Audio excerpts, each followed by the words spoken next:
Muy buenas a todos, bienvenidos a Pioneros, el proyecto de Volvo y eltiempo.es, para dar a conocer ideas y tendencias en sostenibilidad y bienestar. Soy Carlos Hernández, periodista del tiempo.es, y estoy muy contento hoy porque lanzamos el primer episodio del podcast de Pioneros. Y para hacerlo pues tenemos tres invitados de gran nivel. Me acompaña nuestra Meteorology Manager Mar Gómez, autora también del libro Meteorosensibles. A su lado tengo a José María Galofré, ingeniero y CEO de Volvo Car Spain. Y para cerrar este círculo me acompaña Débora Murcia, que es psicóloga sanitaria y autora también de varios libros en la materia. Y lo que hoy nos ocupa es un tema más que interesante para arrancar esta saga, que es al final cómo afecta el tiempo en nuestro día a día, cómo afecta a nuestra salud física, cómo afecta a nuestra salud mental y cómo afecta también en actividades como conducir. Mar, arranco contigo. Como adelantaba antes, eres la directora de meteorología del tiempo.es, divulgadora científica que participa en diversos programas y colabora con diferentes entidades y autora del libro Meteorosensibles. Un placer tenerte por aquí. Y vamos con la primera pregunta, la que probablemente se preguntan todos nuestros oyentes, que es ¿qué es eso de ser meteorosensible y cómo afecta el clima y la meteorología a nuestra salud física y mental? Bueno, pues yo creo que el tiempo al final nos afecta en todas las actividades, ¿no?, que hacemos en el día a día, así que cómo no va a afectar a nuestra salud. Hay una frase muy bonita que yo siempre rescato cuando hablo de este tema, que decía Evangelista Torricelli, que vivimos sumergidos en un océano de aire, así que yo siempre pienso, si vivimos en este océano de aire, ¿cómo no nos va a afectar a nuestra salud física o mental todos los cambios que se producen en él? No a todo el mundo le afecta igual los cambios de tiempo, hay que decir que solo a un porcentaje de la población. Estas personas son las personas meteorosensibles, entre el 30 y el 60% de la población, más o menos, y suelen ser las mujeres por un factor hormonal o las personas más mayores porque tienen más patologías. ¿Qué es ser meteorosensible exactamente, no? Pues la verdad es que yo lo soy, entonces creo que es una definición que he podido sentir mucho en mi piel, ¿no? Son esas personas que tienen esa sensibilidad ante los cambios de tiempo y que experimentan un agravamiento en sus patologías físicas o mentales, ante cambios de calor, ante cambios térmicos, de humedad, de presión atmosférica, en fin, de cualquier variable atmosférica. Muy interesante, sin duda. Vamos a hablar de ejemplos concretos. Por ejemplo, siempre se habla mucho, ¿no? Países que tienen más días de sol, siempre se ha asociado con países más felices, o a lo mejor todo lo que tiene que ver con la lluvia, etcétera. Ejemplos concretos que pueda entender también toda nuestra audiencia. Pues a ver, el primero yo creo que sería el de la presión atmosférica. Cuando hay un cambio muy brusco de presión atmosférica, cuando llega una borrasca o llega una tormenta, las personas que tienen problemas articulares, como la artrosis o la artritis reumatoide, experimentan un agravamiento en esas patologías. Personas que tienen migrañas, por ejemplo, un cambio de presión muy súbito, muy repentino, puede agravar sobre todo las cefaleas que van asociadas a las migrañas. Esto a nivel físico. Es cierto que la presión atmosférica no hay una demostración en términos de salud mental. Hay varios estudios, pero no hay nada concluido al respecto, lo cual no significa que en otras variables no lo haya. Por ejemplo, comenzando por algo que nos toca mucho en España, el calor. Estamos con olas de calor, veranos cada vez más largos, temperaturas muy extremas. El calor está claro que tiene un efecto en la sudoración, en los problemas cardiovasculares, problemas respiratorios también, golpes de calor o incluso la muerte. Pero, es más, hay estudios que nos dicen que tiene una vinculación con la salud mental. Las temperaturas muy extremas pueden hacer que estemos más apáticos, más irascibles, o si ya tenemos una tendencia a ser personas agresivas, que seamos más agresivas aún. Entonces, esto obviamente tiene un efecto en la conducción, de lo que luego hablaremos, porque si estamos más irritados o más apáticos, a la hora de conducir podemos tener un problema. Hay un par de estudios que además se hicieron en Gran Bretaña y en Estados Unidos que afirmaban que las personas con temperaturas extremas tocaban más el claxon de los vehículos porque estaban mucho más enfadadas, ¿no? Que los policías veían un comportamiento más desorganizado en los vehículos, precisamente cuando había temperaturas muy extremas. Más variables, pues el viento. El viento es otro de los factores importantes. Hay un fenómeno que en meteorología se llama el efecto Foehn, que es un viento cálido, racheado, muy reseco, con una fuerte ionización positiva, una carga eléctrica del aire muy concreta, que sopla en regiones montañosas y que está vinculado con problemas para dormir, insomnio, trastornos de ansiedad, depresión o incluso tasas de suicidio. Antes no lo he comentado, pero también con el calor surge un problema bastante importante y es que no dormimos muy bien. Estamos acostumbrados a esas noches tropicales, a esas noches tórridas con mínimas de más de 20 grados, a veces a medianoche de 30 grados. Si no conciliamos bien el sueño, al día siguiente no nos concentramos, no podemos prestar atención y esto pues tiene un impacto en todas nuestras actividades diarias y por supuesto pues a la hora de coger algo tan importante como es nuestro vehículo. Así que bueno, son algunas variables que nos pueden afectar. Quería saltar ahora, Débora, vamos a tocar otro tema interesante, por supuesto, que tenemos que tocar desde el tiempo.es y al final también está muy relacionado con Volvo, que es la vida de las ciudades. Contaminación de la calidad del aire, contaminación acústica, una cantidad de estímulos brutal que también tiene que ver mucho, Débora, entiendo, afecta a las personas y al final acaba cambiando nuestros patrones de conducta. ¿Nos puedes hablar un poquito más sobre ello? Totalmente. O sea, al final lo que pasa es que cuando vivimos en áreas urbanas, lo primero que nos pasa es que se nos echa el tiempo encima. Vamos corriendo a todas partes. El estrés, la casa, los hijos, tener que llevar a los hijos al cole, en el coche, tal. Entonces, al final, tenemos mucho menos tiempo para dedicar a actividades placenteras, que son las que liberan serotonina, dopamina, un montón de neurotransmisores que están relacionados con el bienestar emocional. Entonces, ¿qué pasa? Que la vida urbana está muy correlacionada con liberar un montón de cortisol que al final desemboca mucho estrés y como no liberamos la suficiente dopamina y serotonina, esto afecta en el bienestar emocional. Entonces, la salud mental de la gente que vive en áreas urbanas está mucho más deteriorada que a lo mejor las personas que viven en áreas rurales o que viven cerca del mar y que tienen como más tiempo para poder dedicarle a estas actividades que al final nos van a ayudar en nuestro bienestar emocional. Entonces, pues al final lo que pasa es que como liberamos menos neurotransmisores de bienestar, estamos todo el tiempo como nos enfermamos más, somatizamos mucho más y esto pues claro, al final afecta en la salud mental y en la salud también física de las personas que viven aquí.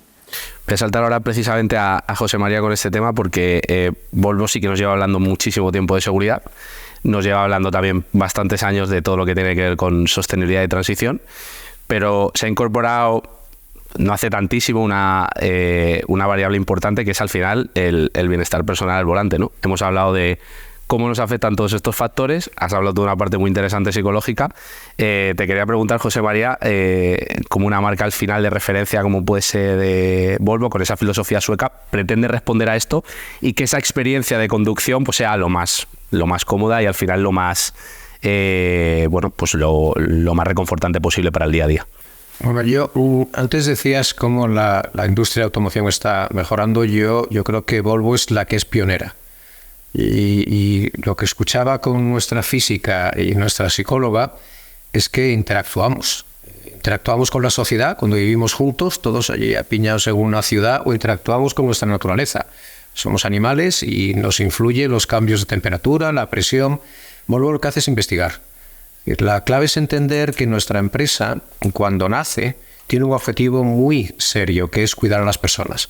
¿Y esto por qué surge así? Yo creo que todos los empresarios enseguida necesitan un propósito. ¿Por qué hago esto? Pues porque he detectado una necesidad. En el caso de Volvo, yo soy ingeniero también, pero fue un ingeniero y un economista que trabajaba en SKF, una empresa sueca, que se dieron cuenta después de un accidente de automóvil en 1927 que la movilidad es fundamental para las personas, forma parte de nuestro desarrollo de la humanidad, pero debería ser una movilidad segura, porque iba a traer accidentes. Y eso es lo que nadie quiere. Al final no queremos un accidente, no queremos perder la vida. Y Volvo, todo su objetivo, todo su propósito es cuidar a las personas. Cuando decías cómo nosotros estamos relacionados con ello, es porque la mejor forma de cuidar al que va en automóviles, identificar cuando la persona no se encuentra a las manos del volante con la suficiente atención para evitar accidentes. Volvo, a lo largo de sus casi 100 años, vamos a cumplir ahora pues el año 27, 100 años, lo que hemos hecho es investigar constantemente qué factores no te dejan conducir bien para evitarlos. ¿Y cómo lo hacemos? pues que el propio vehículo sea el que reaccione. Es decir, no podemos confiar en todos los conductores, que sean conductores muy expertos, que tengan la atención puesta constantemente, sino que queremos ayudarle. Y a través, seguro que saldrá en la conversación, os diré muchos ejemplos de nuevas funcionalidades que hemos metido en todos nuestros coches que garantizan que nuestros clientes no van a tener accidentes. Yo solo comparto uno que la industria ha instalado también, que es el cinturón de seguridad. El cinturón de seguridad ha salvado más de 1 millón de vidas, esto es real. Volvo lo que hizo, le dio tanta importancia a ese cinturón de seguridad que habíamos inventado en el año 59, Niels Bohlin, otro ingeniero, no son malos los ingenieros, hacen cosas buenas. Lo que hicimos fue no patentarlo. Es decir, es tan importante para nosotros, que decía Suecia, esa cultura sueca de ser humanistas, de tener una responsabilidad social, es que la empresa decidió que era más importante que el dinero que todo el resto de fabricantes pudiesen tener esa gran medida de seguridad para salvar vidas. Muy interesante. Antes de entrar a ejemplos concretos, que también los quiero conocer, concretamente en los vehículos eléctricos, con toda la estrategia de electrificación de la marca que incorporan, ¿no? Porque al final no es solo seguridad, que es lo más importante, sino que creo que también es experiencia. Ahora entramos a hablar de ello. Quería saltar a Mar para preguntarle pues una cosa de la que ella es experta, que es el cambio climático. Evidentemente se ha hablado y se seguirá hablando y analizando muchísimo. Quería concretamente sobre este tema preguntarte de cómo estos factores, que además están en las ciudades, contaminación, calidad del aire, etcétera, pues realmente están afectando ahora y pueden seguir afectando al final al bienestar de las personas y al día a día de las personas, no solo en la parte física, sino también en la parte mental. Bueno, pues a ver, aquí me encantaría siempre dar otra respuesta, ¿no? Cuando se me pregunta de cambio climático, me encantaría tener una respuesta mucho más optimista. Es cierto que vamos hacia un mundo que se va a seguir calentando, esto es innegable, depende de las acciones que nosotros tomemos, ese nivel de calentamiento que tengamos y los efectos colaterales, pero lo cierto es que evolucionamos pues a una sociedad que va a vivir en un mundo más caliente con una serie de consecuencias. Por ejemplo, en España, pues con olas de calor más intensas, más largas, más severas, inundaciones en algunas regiones, sequías en otras zonas, incendios más graves, en fin, un mundo que quizás no es el que nos gustaría, ¿no?, proyectar pues para las próximas generaciones. Eso no significa que no podamos hacer cosas, ¿no? Yo siempre digo que tenemos que poner en marcha esa hoja de ruta que se nos ha dado pues cuando ya se firmó el Acuerdo de París, cuando hemos renovado con esas cumbres de cambio climático y bueno, pues intentemos mitigar y contener esos efectos del calentamiento global. ¿Cómo? Pues a través de una movilidad mucho más sostenible, responsable con el medio ambiente, a través de unas energías que sean limpias, que sean respetuosas con la naturaleza, con nuestra forma de vida. Nadie quiere hoy en día cambiar el estilo de vida que tiene, eso es muy difícil. Yo he aprendido a lo largo de los años que dar un discurso sobre cambiemos nuestra forma de consumir es bastante complicado, ¿no? Creo que podemos seguir consumiendo de forma responsable, pero basando nuestra economía y nuestros modelos de negocio en energías limpias y en energías que sean responsables con el medio ambiente. Así que, bueno, pues el cambio climático nos afectará a todos, eso es algo también indudable, que muchas veces pues yo creo que aparecen esas dudas, ¿no?, del cambio climático solo va a afectar a algunos desafortunadamente les va a afectar de forma más grave, posiblemente pues las personas más vulnerables. Todas estas personas de las que hablamos, meteorosensibles, que tienen una sensibilidad a los cambios de tiempo, experimentarán seguramente pues más problemas de salud, aparecerán otras enfermedades diferentes que ahora no manejamos, pero la clave está en esa adaptación que tenemos que tener todos y que tenemos que exigirnos, ¿no?, que al final no podemos vivir en el mundo y consumir como lo estamos haciendo. Hay un concepto relacionado con lo que estás mencionando sobre el cambio climático en salud mental que está cogiendo un montón de fama ahora, que es la ecoansiedad, sí. Que consiste en que bueno, pues la gente que es más consciente del cambio climático está experimentando una ansiedad al ver lo que está pasando realmente en el mundo, porque al final durante mucho tiempo se ha negado el cambio climático y ha sido como que nos ha llegado de golpe, está aquí, es real, y la gente está experimentando unos niveles de ansiedad de ver lo que está pasando como nunca. Entonces, de esto también es importante mencionar. Yo creo que es importante porque además no solo eso, ¿no?, sino que a veces ya nos enfrentamos a consecuencias directamente que atañen a tu vida, ¿no?, a tu modelo de negocio, a cómo vives, o incluso desafortunadamente a veces hay víctimas por en medio, ¿no? Entonces al final eso tiene un impacto en la salud mental bastante importante. Se habla también de esas migraciones climáticas y no hace falta que nos vayamos vayamos a África para hablar de las migraciones climáticas del Cuerno de África en concreto, es que hay lugares muy cerca en los que ya no se puede subsistir pues por falta de agua, ¿no? Y entonces hay que moverse a otras localidades para poder encontrarla. Yo creo que evidentemente físicamente nos va a afectar, nos iremos adaptando, la tierra se irá adaptando y se irá regulando también, y aparecerán pues estos nuevos conceptos, que también había oído otro que se llama solastalgia, que es como esa sensación de desesperanza, ¿no?, ante lo que viene. Pero creo que también hay una parte optimista en todo esto y que yo intento siempre trasladar, y es que al final los seres humanos tenemos la capacidad de ponernos de acuerdo. Lo hicimos con el agujero de la capa de ozono, lo solucionamos en poquitos años, nos sentamos, hablamos y lo hicimos. Así que ¿por qué no lo podemos volver a hacer, ¿no? Temas muy interesantes, iremos viendo cómo avanzan en los próximos años. Se hablaba mucho de 2030, ¿qué va a ocurrir? Bueno, 2030 está aquí a la vuelta de la esquina.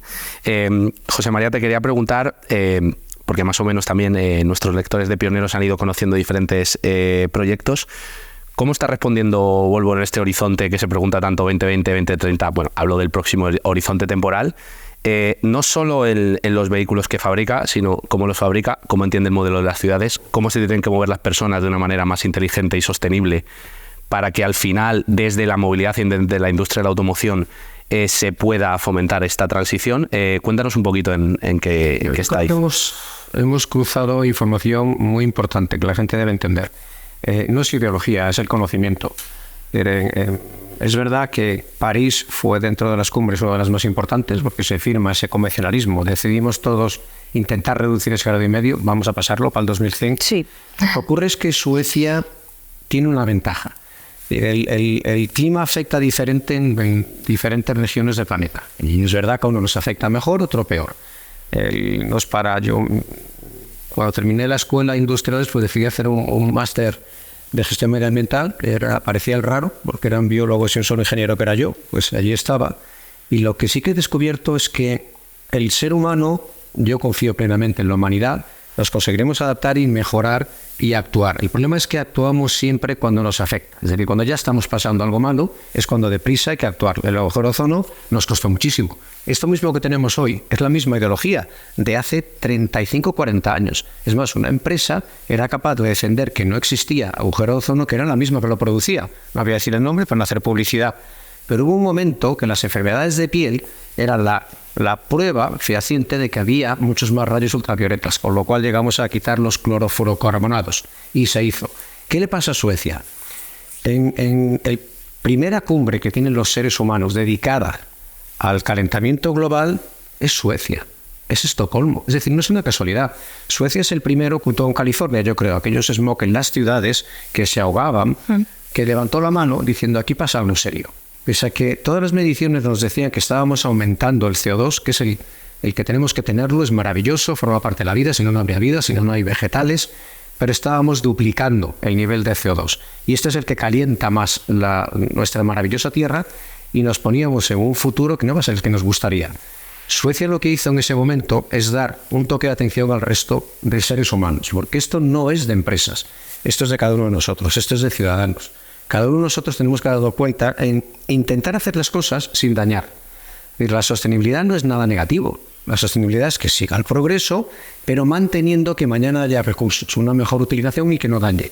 Volvo lo que hace es el mismo año 72, que es la primera cumbre de gestión medioambiental, que empieza a utilizar filtros en nuestros vehículos. Empezamos a darnos cuenta que se puede seguir moviendo sin dañar, evitando emisiones que sean contaminantes. Inventamos una cosa que es la sonda Lambda. ¿Hoy qué hace Volvo? Volvo ha ido mucho más de esa hoja de ruta, de esa firma, de esa pretensión de Europa. Dentro de los ciudadanos del mundo, pues yo creo que somos pioneros en Europa. Intentamos mantener ese desarrollo, pero sin dañar. Pero nos hemos puesto una agenda para el 2030, el 2050. Volvo se ha puesto unas obligaciones para el 2040. Volvo lo que intenta es no crear ideología, no discutir si eléctrico sí, eléctrico no, sino que todo lo que hagamos, toda la cadena de valor de nuestra compañía, desde el inicio de la industria con la metalurgia que necesitamos para nuestros coches, que sean energías limpias. Desde la búsqueda de las materias primas que necesitamos, y hablamos de las baterías, y otra vez se discute, nosotros aseguramos que todos los proveedores lo hacen a través de sostenibilidad. Es decir, cualquier empresa puede hacer todo su desarrollo industrial, pero sin dañar.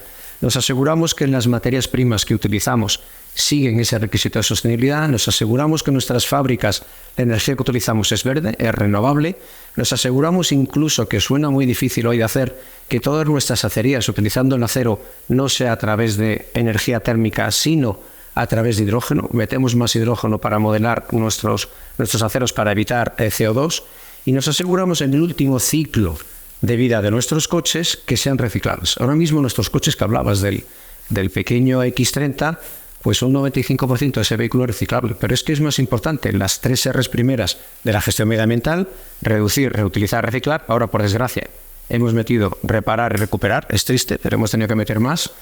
Nuestro coche, casi el 35% de todo lo que utilizamos es reutilizable. Nuestro coche, casi un 40% de los interiores que estamos utilizando es reciclable. Estamos utilizando telas que probablemente han sido vaqueros o pantalones de cualquier otra persona. Se puede hacer. Es un coche que además es el más competitivo, tengo que vender. Es el coche que cuando la gente habla de esos tópicos, es que son muy caros, no, para Volvo es el más barato. Y estamos convencidos a que podemos cambiar, que podemos hacer las cosas, movernos sin dañar. Ojalá consigamos parar estos 1,5 grados, 2 grados, porque se supone que para el 2100 será mucho más. Desde luego, desde Volvo queremos que nosotros no crear ese impacto negativo y seguir convenciendo. Una prueba de este programa con vosotros, de pioneros, es que se puede hacer. No le tengamos miedo. Yo, en mi casa cuando era pequeño y tengo muchas canas, se reciclaba y se reutilizaba mucho más que ahora. Hemos cambiado a ser nuevos ricos y queremos usar y tirar. Pues toda la vida te llevaban los cascos a que te rellenasen. Y no era raro, era normal. Y yo de pequeño todo el mundo ha visto zurcir. Y tenía escoderas y rodilleras. Y si no pasó nada, si sigue la vida, seguimos avanzando, pero hagámoslo de una forma sostenible. Bueno, hemos hablado de la sostenibilidad ambiental, hemos hablado de todo cómo afecta a la parte del bienestar, pero hay una parte muy importante que es también la barrera económica, ¿no? Muchos ciudadanos te dicen: a mí me encantaría vivir con una energía 100% limpia en mi casa, pero a lo mejor no es todo lo barato que yo querría. A mí me encantaría tener un eléctrico, pero a lo mejor no tengo acceso al punto de carga o no tengo la capacidad económica para comprarme un eléctrico, si bien existen ayudas y poco a poco se está realizando una transición. O también me gustaría vivir de otra manera para que, no tuviera tanto estrés en mi día a día, no tuviera que hacer tantas cosas, no recibiera tantos estímulos. O sea, esto es un problema global, transversal, de sostenibilidad, bienestar, etcétera. Yo creo que, aparte de nuestros gestos individuales en el día a día, que los tratamos de incorporar todos, hay una responsabilidad global de organizaciones, compañías, etcétera, para tratar de tener una vida distinta, quizá más inteligente también, con más tecnología, más calmada, y que pueda estar accesible para todo el mundo en las ciudades. Ahí quizá quería empezar contigo, José María. Hemos avanzado, pero estamos lejos, ¿no? ¿Qué viene por delante? ¿En qué modelos nos podemos fijar? ¿Cómo te lo imaginas? Si me puedes dar unas pinceladas sobre esto. Bueno, yo lo que me gustaría es quitar el miedo al precio, porque antes comentaba que nuestro coche eléctrico, tenemos 2 coches eléctricos, son justo los más baratos que ofrecemos. En el mantenimiento son todavía más baratos, pero desde el punto de vista de empresario, nuestra preocupación es que el cliente tenga acceso y que lo disfrute, porque es verdad que podemos hacer todo el esfuerzo en el conocimiento para que sea más sostenible el desarrollo humano. Pero al cliente hay que darle algo práctico y algo emocional. Al final reaccionamos desde el punto de vista funcional y queremos que me guste, pero a la vez que pueda pagarlo. Las dos funciones de utilidad que tenemos que intentar cubrir para el cliente. Y desde Volvo, porque somos una empresa privada y cotizamos en Estocolmo, lo que hemos hecho es que a nuestro cliente lo que intentamos es hablar con él y preguntarle qué necesita. Pongo un ejemplo muy fácil. En España, con los problemas que tenemos, y polarizados, sí, no, eléctricos, la venta de eléctricos solo es un 4%. En Volvo vendemos un 20%. Y cuando te preguntan, que yo lo digo a posta, además, ojalá todo el resto de fabricantes hicieran lo mismo y tenemos menos CO2, porque es que nos hemos concentrado en vivir en las ciudades. Es que no va a afectar. Bueno, es que en el 2050 el 70% de la población está en ciudades y tenemos un montón de enfermedades pulmonares. Pues es hablar con el cliente. ¿Cuál es la necesidad del cliente? Bueno, pues yo hago pocos kilómetros. Hace muchos años, si decías hago pocos kilómetros, te decíamos cojo un gasolina. Y nadie decía 100% gasolina, sino ¿Cómo utilizas el automóvil? Hoy es lo mismo. ¿Cómo utilizas el automóvil? Bueno, es un coche que quiero para ciudad. Pues para ciudad mi recomendación es un coche eléctrico. Porque el coche eléctrico es más barato, es mucho más cómodo de uso, no tienes mantenimiento y no tienes que desplazarte a una gasolinera a cargar combustible. Los electrones los tienes en un montón de sitios de acceso. La siguiente pregunta del cliente ya no es el precio, porque es más barato. Ya no es la comodidad, porque es mucho más cómodo. El que tiene un coche automático no quiere volver a manual. El que tiene un eléctrico no quiere volver a un coche térmico. Y eso no lo he dicho yo. Eso es un observatorio que ha hecho el Banco BNP. Todo el que tiene un coche eléctrico no quiere volver. Hablábamos antes de esa ansiedad. Es verdad. La siguiente pregunta que debemos tratar con el cliente es, ¿pero dónde lo cargo? Lo que tenemos que hacer es quitar el miedo ya.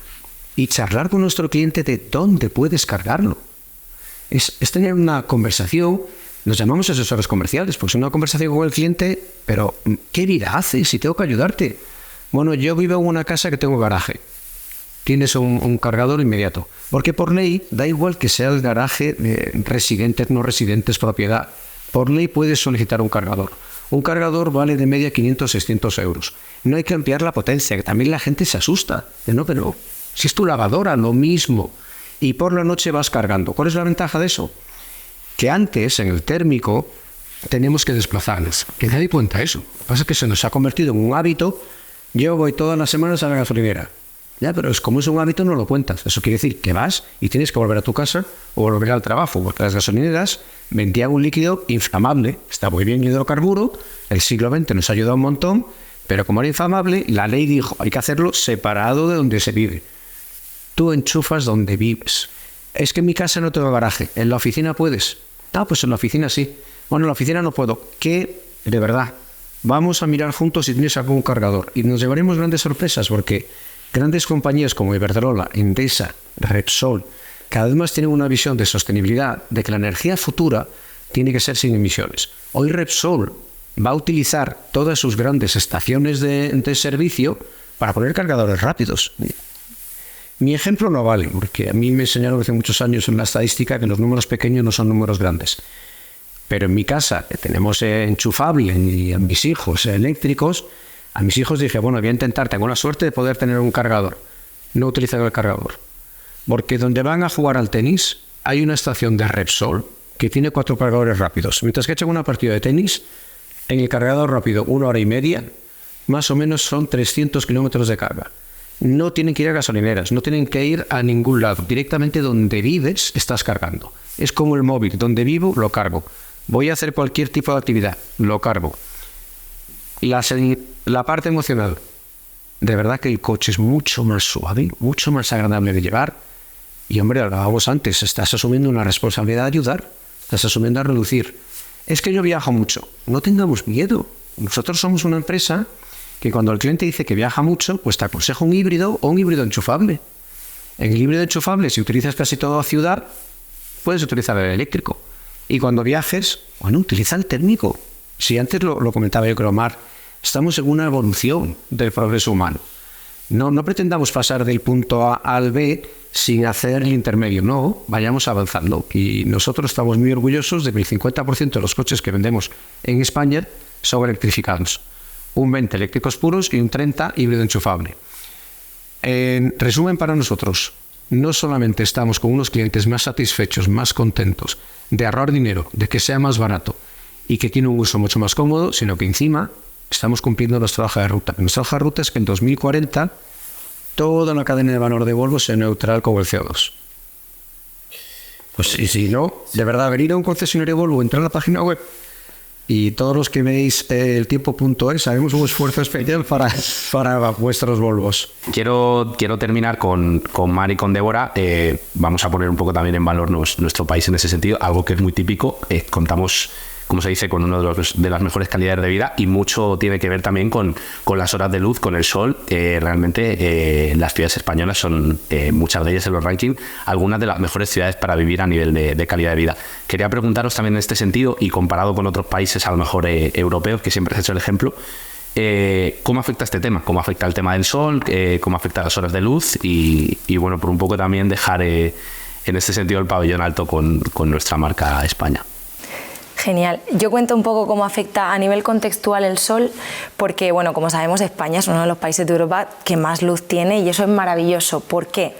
Porque cuando hay más luz, la gente sociabiliza más, es decir, sale más a la calle, hacen más planes, sales al parque donde sea, ¿no? a la naturaleza donde sea. Entonces, al tener esa sociabilización, esa red de apoyo, quedas con los amigos, quedas con la familia, eso hace evidentemente que los neurotransmisores relacionados con el bienestar emocional, como mencionaba, la serotonina, por ejemplo, o la dopamina, son niveles que se aumentan y al mismo tiempo, al sociabilizar, tu estado anímico y tu bienestar emocional también aumenta. Entonces, ¿qué pasa? Que cuando tenemos más luz está proporcionalmente correlacionado con nuestra salud mental al 100% mejorada. Entonces, en España tenemos, en ese sentido, en comparación con el resto de países de la Unión Europea, a lo mejor países que están un poco más en el norte, a nivel de calidad de vida y de salud mental, una correlación mucho más alta aquí en los países del sur que en los del norte. Entonces, la luz afecta proporcionalmente de manera satisfactoria en este sentido. A ver, yo, por sumar un poquito a lo que ha dicho, yo creo que en España tenemos la gran suerte de tener unas características climáticas tan diferentes que enriquecen todo el país, ¿no? Las características que tenemos en el norte no se igualan a las que tenemos en los archipiélagos o las que tenemos en el centro de España. Eso hace que además ese clima nos favorezca una gastronomía increíble, que ayuda a nuestra salud, una de las mejores dietas que tenemos en todo el mundo y, por supuesto, pues los patrones atmosféricos que tenemos favorecen todo esto. Así que, bueno, yo creo que somos unos privilegiados tanto para comer como para disfrutar de actividades como puede ser conducir, que conducir por nuestros paisajes también es algo increíble y evidentemente ese número de horas de luz solar que nos favorece a salud física y mental. Y una cosa, Carlos, me gustaría también, con esta maravilla de país, nuestros coches no solamente los hemos hecho de forma sostenible, porque es el objetivo de nuestra empresa, sino que en nuestra fijación por la seguridad hemos tenido en cuenta que si comes muy bien, que en España intenta la modorra, pues no puede pasar. Nuestros coches detectan si estás prestando atención o no estás prestando atención, de forma que automáticamente se paran. Nuestros coches detectan si hay otro objeto en la carretera hasta más de 250 metros de distancia, que antes hablábamos de la capacidad de visión del ser humano.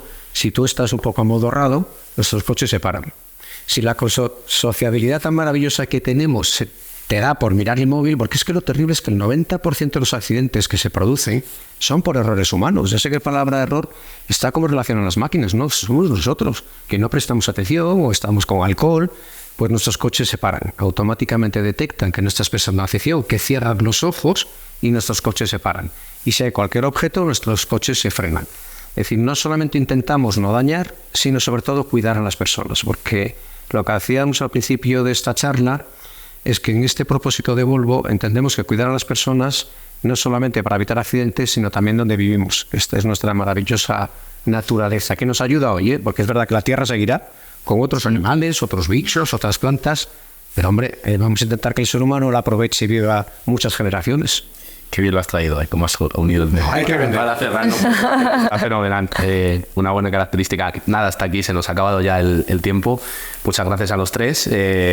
Sin duda es un tema súper interesante, como todo lo que tiene que ver con el tiempo y todo lo que tiene que ver también con factores de la vida urbana. Afecta mucho a lo que va a ser el futuro de la sostenibilidad, del bienestar y al final también de la industria de la automoción. Muchísimas gracias a los tres y nos vemos en próximos episodios. Gracias. Gracias.